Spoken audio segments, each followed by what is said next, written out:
Here we've got some data from the American Community Survey, and maybe we just found it on a web page and pasted it in. Is this going to be friendly to work with?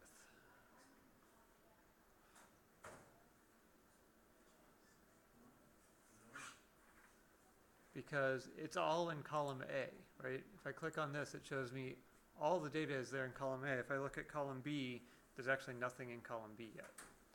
So I have to split it up into separate columns.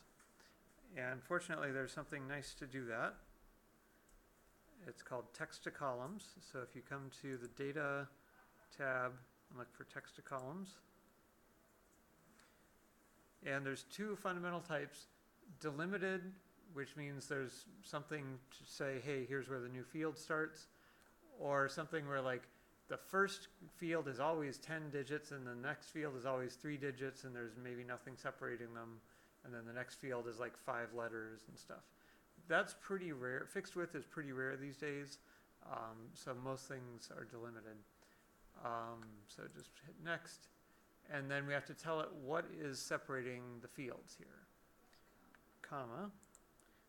You can see the file name said.csv. That stands for comma separated values. Sometimes even in a CSV file, it's not commas, it's tabs. They figure, hey, you can figure it out. So here, you see there's blanks. There's nothing between the commas. Do we want to treat that as separate fields with blanks, or do we want to treat that as there's a 0 and then the next thing is this word?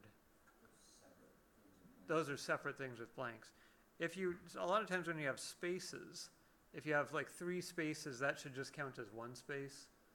And so then you click this one to say, hey, if you see 3 in a row or 2 in a row, that really just counts as 1. And it shows you a little preview of what it will look like after you split it up.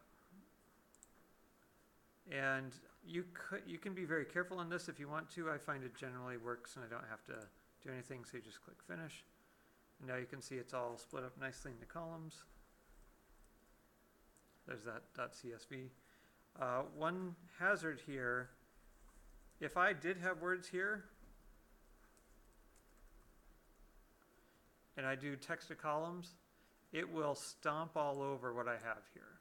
So however far it needs to go out, it's just going to fill in those cells, and you'll lose whatever data you have there. I think sometimes it warns you, sometimes it doesn't. Should you copy that? Should I copy this stuff and paste it somewhere else? Well, you could just, could you cut it, do the text, and then paste it right back next to it? Yeah, you could. Or you could insert some columns. So let's see if it warns me. Okay, so here it warns me, hey, I'm going to write all over that. All right, so that's text to columns.